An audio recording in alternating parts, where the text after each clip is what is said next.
So one of our focuses is on our sustainable development goals. Have you guys heard about the sustainable development goals? So there are approximately 17 sustainable development goals. And I would say, looking at this audience, you guys are, first of all, you look good to me. So, and so young and so energetic that I think you would be able to go in and pull one of the goals that fits and meets your needs, something that you want to focus on, some way that you decide that you want to make the world and your local community a better place. So again, my presentation is not a 45-minute delivery on what are exactly the sustainable development goals. You know that there are 17 and there are 169 targets. If anyone is interested in learning more about those 17 goals and how you can impact your community, then please feel free to contact me. I'll give you my contact information, but it's also located on the cards and the information packets that are on the board. One of the other areas that, and I guess I should say we do have from the 17, our organization in Atlanta, we've actually focused on 3 of them, and it's going to be on poverty, hunger, and gender equality. So like I said, there are 17, but those are the 3 that we tend to focus on. But you are free to choose, and you are actually free to suggest to us ones that you think we need to be focused on. Again, we're trying to take global issues and make them local. Another focus of UNA Atlanta is on the refugee crisis. How many of you have heard about the refugee crisis? Well, I have a 16-page document that I can sit here and read to you, but I think a lot, but I won't do that. I think a lot of what you need to realize is 1 in every 113 people on Earth is an asylum seeker, internally displaced, or a refugee. So tonight, I think what you're going to hear is that there's a difference between what is a refugee and what is an immigrant. And I think sometimes we use those terms interchangeably. But tonight this is going to be a good segue into how do you differentiate the tip? Both are equally important. I think, this is one of those famous pictures, right? So it's used to sort of like get to your emotions, like what is actually going on out there. Well, what I want to say is a lot of the refugees, a lot of the victims are children, right? They're 80% women, but 56% of them are children. So that's one thing that we need to consider, whether or not you believe, or you agree with what the current administration is, fostering. One thing that we try to do is that we try to keep an open mind and we try to work with everyone. Doesn't matter who's in the Senate, who's in legislation at this point, and who is actually, in the Supreme Power role. What we do is our focus, we are nonpartisan, and our focus is on how do we make the world a better place despite everything else that is going on.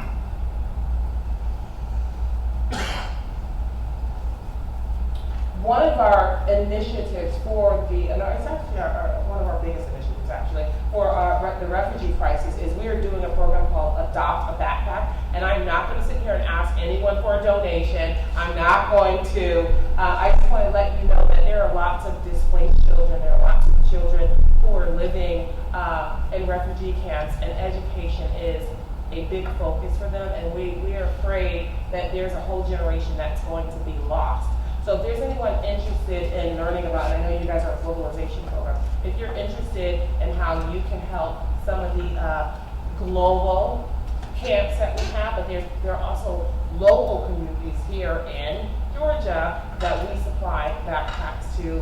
We go out and we speak and we work with those members in the community. So if there's anyone interested in taking a part in that particular initiative, we'd be more than happy to have you. And I know there are people in the audience actually who come in and they have programs going on as well. And so one of the other things I wanted to mention is the UNA Atlanta, UNA USA, we are very open to partnering. Again, we are a nonprofit organization, so we look for those people who are like-minded, people who want to make a difference in the community, people who want to make a difference globally.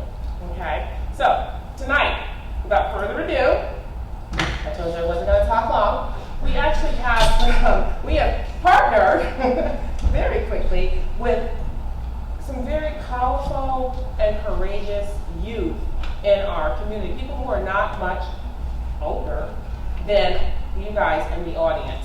And so I'm looking for my introductions here. What I wanted to say is the discussion tonight, although you've heard about SDGs, the SDGs, Sustainable Development Goals, you've heard about our refugee crisis briefly.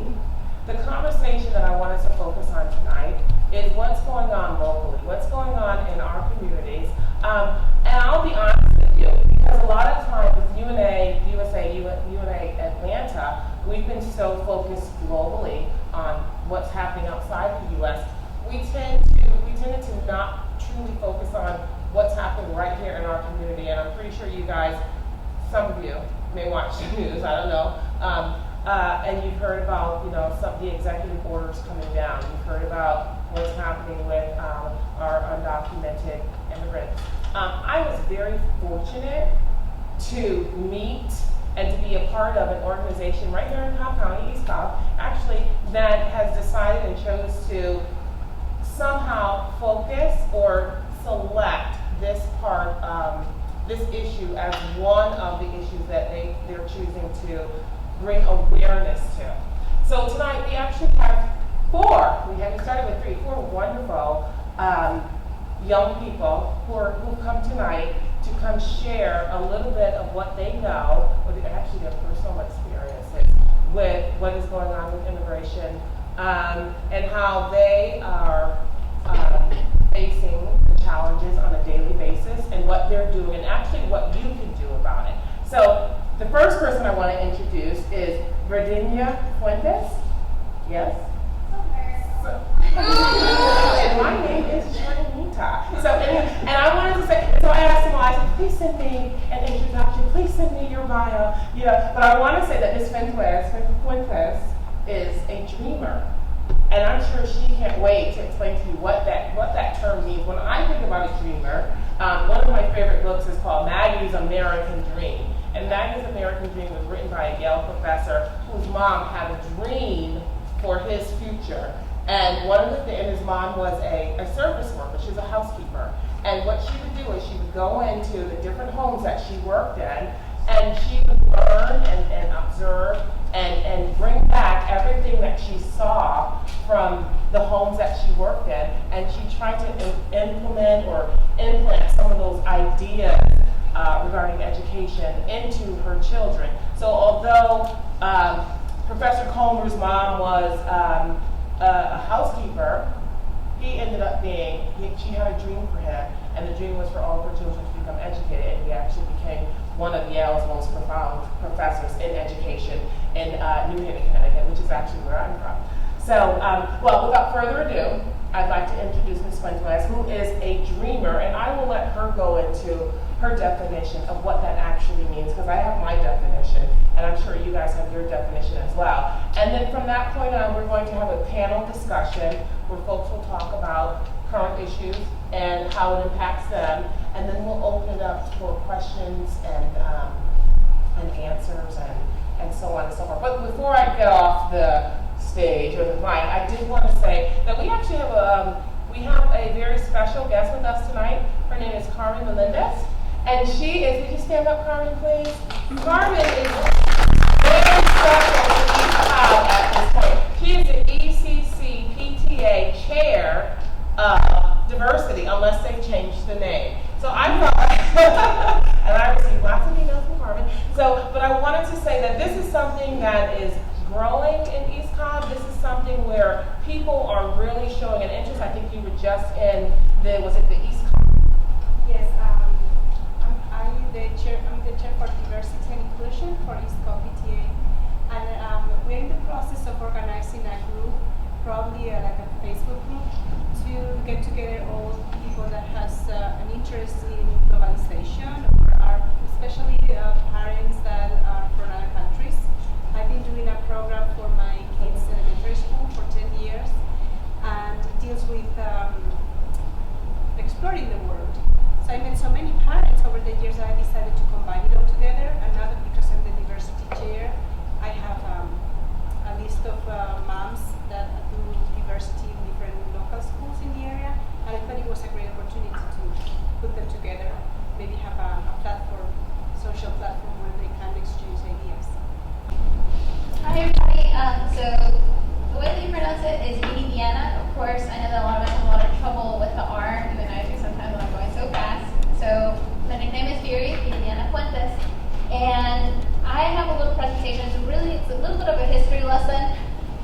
think about immigration and how it connects to my life, not only the part that I was alive for, but my lineage. And so,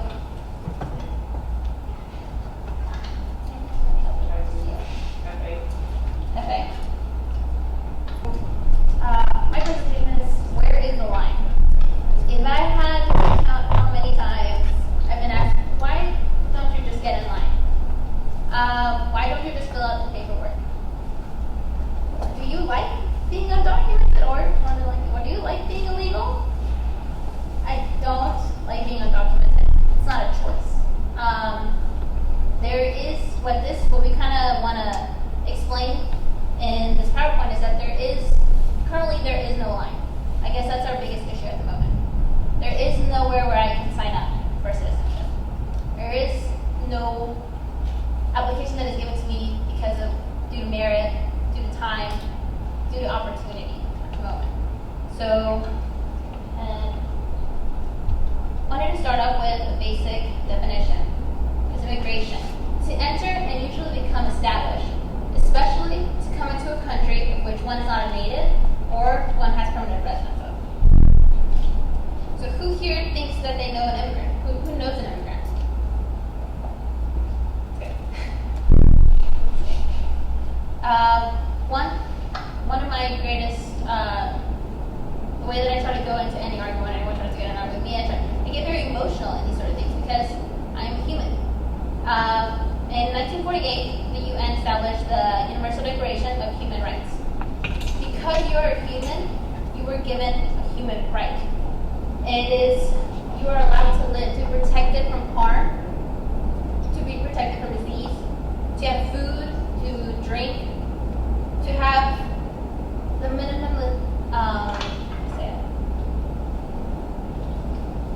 it's really anything that makes you a human. Really, to have emotion, to have culture, to have freedom. We have here backed up 5 categories of human rights. We have civil, the right to be treated as any other individual in society. We have political, the right to vote, freedom of speech. Economic, the right to participate in the economy, to have a job, to be paid well for doing that job. Social, the right to education. To say free education was usually used in most of these websites. Just say education, healthcare, food, clothing, shelter. And then you have cultural, where you have the right to freedom of religion, to speak your language, to practice your culture, if one's choice. Now, I want you to ponder upon how many countries are respecting these 5 categories of human rights. If in your area, do you feel that these 5 categories are fully being respected? Now, I'm going to go into a short history lesson. I'm probably going to be just going really fast. And maybe some of this you probably have heard it. America is a nation of immigrants. You can start before the 1800s. There was no really restriction on immigration. We do see that people, especially from Northern and Western Europe, came here to escape religious persecution. It wasn't until the late 1800s where we start seeing any restriction. And we start with the Chinese Exclusion Act, which was passed in 1882, which barred many Asians because, quote unquote, they were dangerous and loathsome contagious. They had dangerous and loathsome contagious diseases.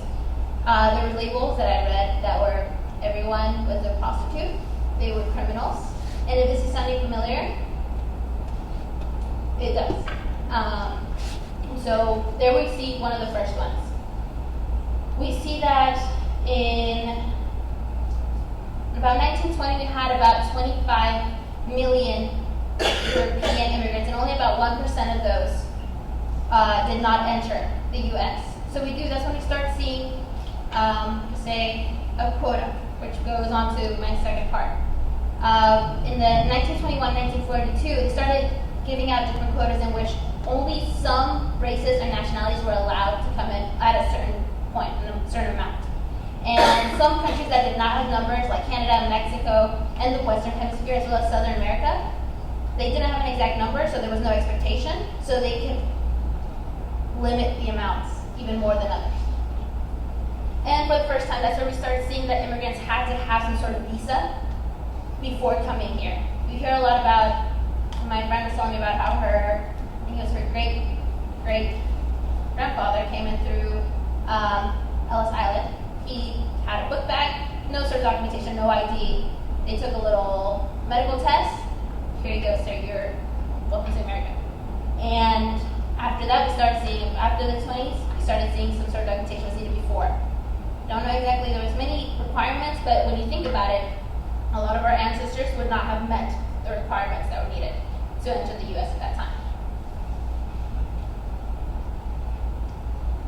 This is where we start going into kind of how a lot of our parents arrived here. So in 1935, the National Labor Relations Act was passed.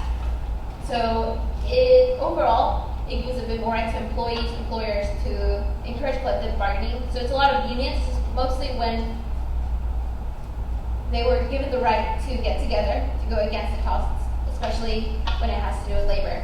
In order for the South to cooperate, there was two groups of areas that were not allowed to unionize, and to this day, that has not changed. That is domestic workers and farmers. So that is where a lot of our parents, like, in 1929, we see the Registry Act, and it is pretty much something that I wish was happening today. Said, well, you're a good resident, you've been living for a while, you've been living here illegally. I did say that in 1920, that's when we started seeing a restriction. Some people are still coming in here illegally.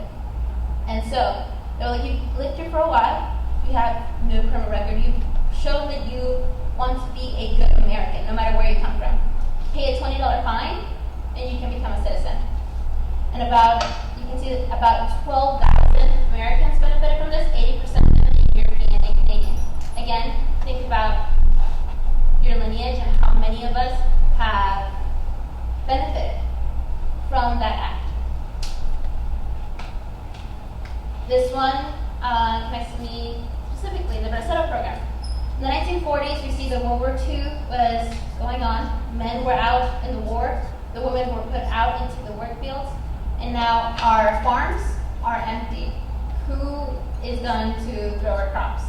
The United States asked Mexico, they came into contracts where braceros, which are manual laborers, especially ones who use their arms, which is brazo, to work our fields. My grandpa was a bracero. They were guaranteed basic human rights, sanitation, adequate shelter, food, and we saw a lot of our people being cheated out of those guarantees. People were living under tents. They had no homes. Men and women were living together under those tents. I've spoken to people. I've spoken to my grandpa about it. That's where we really start seeing a lot of documented immigrants staying in the United States out of bribery. So my grandpa was bribed. A lot of people were told, we will give you citizenship if you stay longer. It was supposed to last the Second World War, which it ended about 45. We don't see this program ending until the late 60s. A lot of people would bribe these people to stay, and in the end, they did not get citizenship. And so that's kind of where we did start that lineage. My grandpa, to this day, he left that because he was scared. He was like, I don't want to stay there illegally. I've seen what happens to these people, and they turn into slaves. And that is not the American that I know. They met a lot of good Americans, but unfortunately, I have no legal way of staying here. And then lastly, question I receive all the time, but are you legal? An act is illegal, but a human cannot be illegal. I'm undocumented. I have no legal status. There is no paper that I was given before coming here. A documented person is one with legal residence documentation. Just yesterday, I was on the website. I googled how to become a U.S. citizen. It starts, you have to be a permanent resident. How do I become a permanent resident? There's many ways to be a refugee. You can come in through asylum. You can come in with a green card, which they, in the USCIS.gov website, said it's almost like a lottery. There are certain countries that are chosen, and if you're chosen, you get to come here with a green card. And you're not guaranteed to stay. You're not guaranteed that you're actually gonna get it, but you might get this green card. And there are very little ways to come in the United States legally. And So this is where we have 3 undocumented individuals here who each want to give our stories of how we got here, what has life been since we've been here. Want to step up? Juan, yes, I got the name. Okay, he is a sophomore in high school, and you were a dreamer. You want to become an architect. Pebblebrook, awesome. So if you'd like to make your way onto the stage, okay. Now you wanted me to be high tech, right? You sent it to the text. I'm trying to get there, guys. Oh, I found it. Alma Olmedo is a Georgia State University graduate, majored in early childhood education, and now serves as an educator, and I'm an educator as well, so welcome. She has a passion for teaching and helping others to be the best of their abilities, to obtain new wonderful pathways. And Viviana Fuentes is a dreamer, and we've heard from her, so we're going to let you go on the stage and just take it over, girl. Okay? So I think you guys are going to share some of your personal experiences. Good evening, everyone. I'm Alma. As Ms. Ellen stated, I am now an educator. However, that wasn't always the case. I want to tell you a little bit about my story. I am currently 28 years old. I've been in Georgia for 23 years. I am originally from Mexico, was born there. I have never gone back. I don't know anything about Mexico, especially geography, which is very embarrassing, but they don't teach Mexican geography in U.S. schools, obviously. I graduated high school in 2007. At that moment, I was still undocumented. Again, as Ms. Fuentes stated earlier, it wasn't by choice. I didn't choose to be undocumented. And I also want you to keep in mind that I didn't choose to come here illegally either. 2007 came around. I graduated high school. I could not attend college. I could not. There was a lot of limited resources, if any. Scholarships were very few. Money was a big issue because as an undocumented student, it's out-of-state tuition or international tuition, which at the time I could not provide for myself. I want to fast forward to 2010. This was a very hard year for me. I'm not sure if you all are familiar with 287G. In Cobb County, 287G meant that it allowed state and local law enforcement to work with ICE. What this meant was that any Cobb County police had the potential to pull you over and ask you for your documents.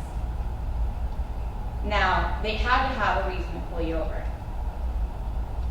But in my case, the reason wasn't very real. At least it was not to me. I wasn't pulled over, my father was. And to this day, I still get very shaken up about it. He was taken, he was detained, and I thought that I was never going to see him again. That was very, very hard. I was still very, very young. So it was completely hard for me to come home one day and to not know whether or not I was going to see my father again. Fortunately, we were able to get him out, and he's fine. He's at home now. But I wanted to talk to you a little bit more about our case because we keep saying it's not our choice to be in the position that we are in. I've been in this country since '95. My aunt, my dad's sister, who was a U.S. citizen, petitioned for him in '95. She died in 2008. The petition was still pending, and therefore the petition was canceled because she died. So in 2010, of course, when he is pulled over by Cobb County, he was detained.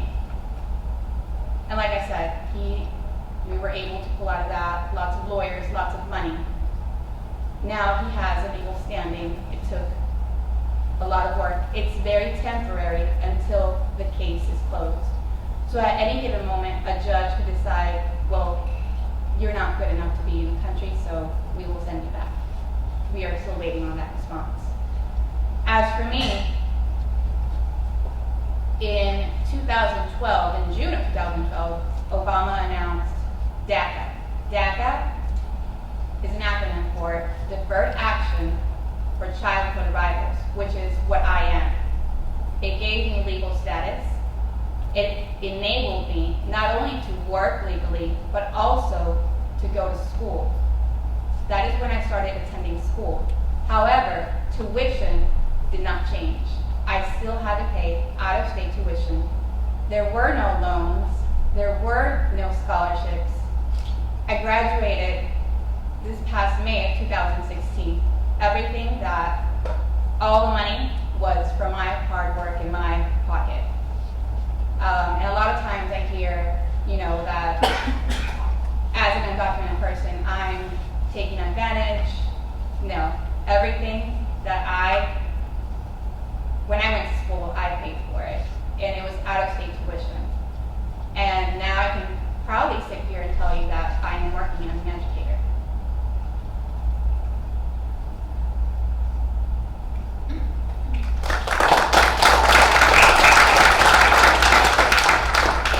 Like I said, my name is Viridiana Fuentes, and I came here in 2004. I was 7 years old.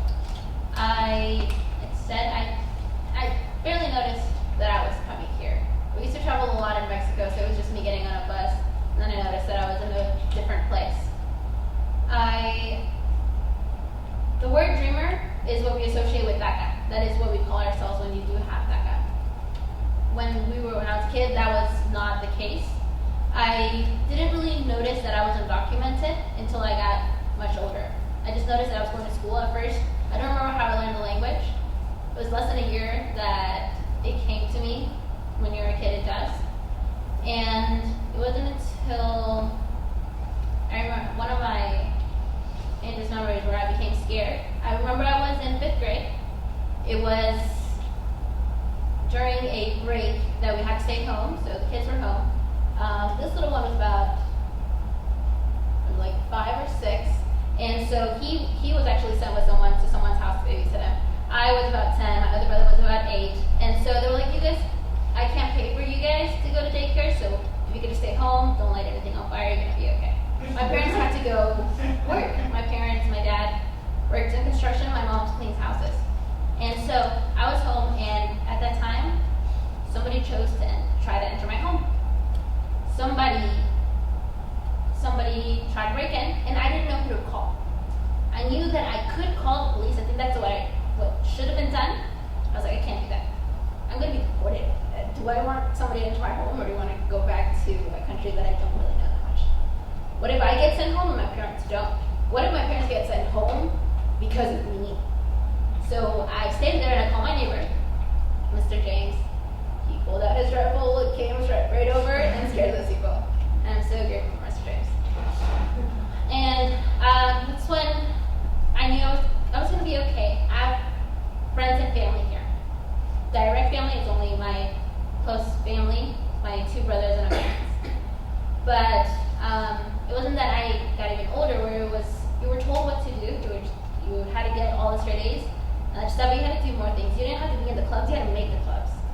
You didn't have to be in the sports, you had to be the captain. That's what I was growing up to do, and that's what I happily did. I created a club to get people into college. A lot of people in my school did not know how to. They didn't know about SATs and ACTs until 12th grade.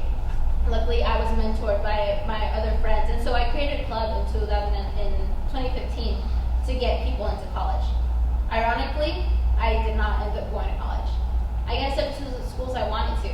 Dartmouth said, well, think about it, let's go hang up an interview. All the schools that I really wanted to go to, they accepted me. They will give you this scholarship. I got random scholarships. At the end, they didn't match up. Like I said, we had to pay out-of-state tuition. And I didn't have those extra 10 grand plus other fees that I had to pay. that had been telling me, you have to do it, you should do best, that's what we do here. And I know, because I see it. I saw all these people that inspired me, my teachers, who they give you medals, they tell you what to do, and giving my awards back, my scholarships back, and knowing that I tried to do more than everyone else and it still didn't work, I just couldn't believe it. I was like, that's not what America told me was gonna happen. You have a dream, you follow it, and you get it. That could definitely helped. I thought I was gonna have to be that person that had to drive without a license, be scared. Again, that I would speak to another officer. That I was not gonna be able to work. That I was not gonna be able to go to school. But thankfully that guy is in place. I have a job. The day that we had a new president, I cried. I said, I'm gonna lose my job. I'm gonna lose my driver's license. I'm gonna have to go back home. And my dad wasn't home, but I knew what he was saying. Vivi, where are you going right now this morning? I'm going to my job. What are you driving in your car that you bought? And what do you think is gonna happen tomorrow? The same thing. What I still am is a dreamer, because I still see that I live in the United States, and I'm still surrounded by those same people who believe in me, and that we should have some change in this country. At the moment, I speak to my grandpa about what he thought of the United States, and it's amazing that it's still the same idea. We're surrounded by great people, a community of very different people, and that is, like I said, it's still my dream. That I love to share with people, that we need to make that line. I would love to sign that piece of paper and pay whatever fine so that I could become a citizen, even a permanent resident. I don't want to get married to someone so that they can give me legal status. So that is sort of my story.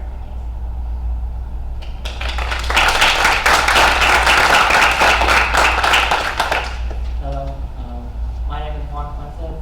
I am currently in high school.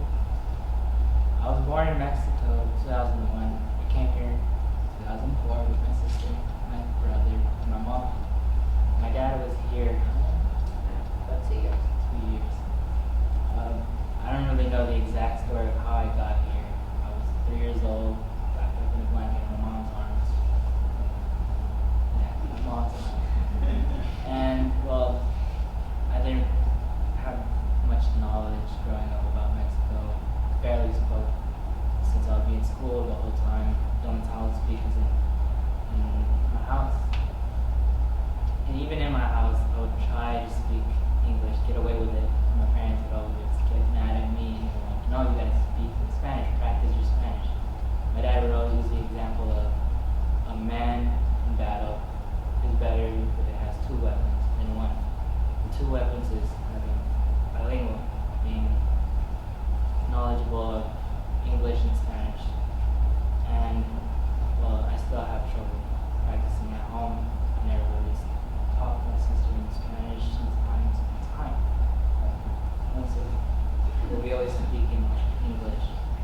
And well, I didn't really recognize that I was undocumented until I think I was in 4th grade.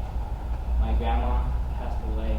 My mom was like very devastated that she couldn't attend the funeral. She couldn't see her own mom being buried. And well, she wanted to go back. And I was really scared because I didn't know if I would fit in. I didn't know that I would know the language. It would be hard for me to transfer school. I have to learn everything from 1st to 4th. I didn't really know if I could. And even though we didn't go, it's still in my head. In 5th grade, I started getting into drawing. For some reason, I started. But I came up with the idea of becoming an architect. I felt like I was really good in math. The part of my brain that I used the most was the creative side. So I felt like I could put those together and make a career out of it. And well, when I got to 6th grade, it was summer, leaving 6th grade, DACA came out. Everybody was telling me, like my sister, she applied, she will be part of this country.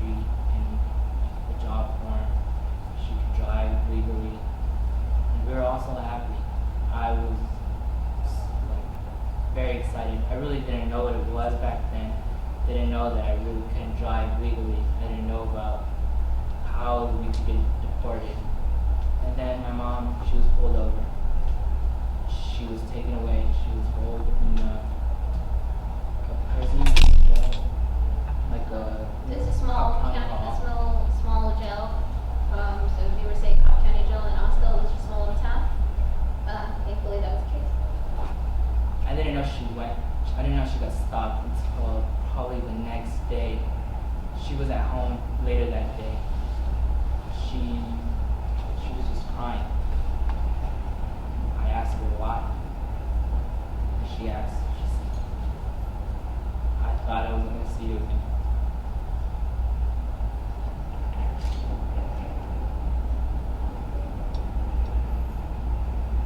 And then I get to high school.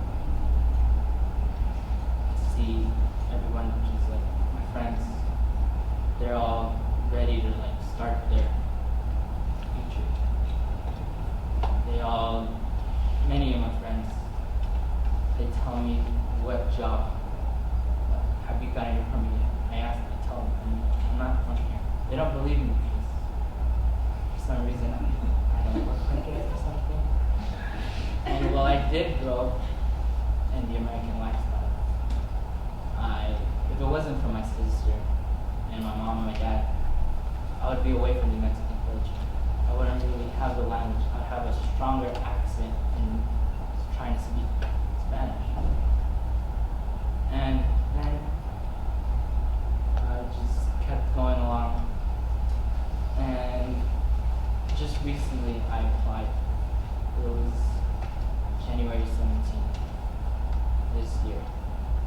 I was very scared because many people were saying if you turn in all your information into DACA, the government has all of this information about you and they know where you are, who you are, and they can easily just deport you if you don't get DACA. And well, I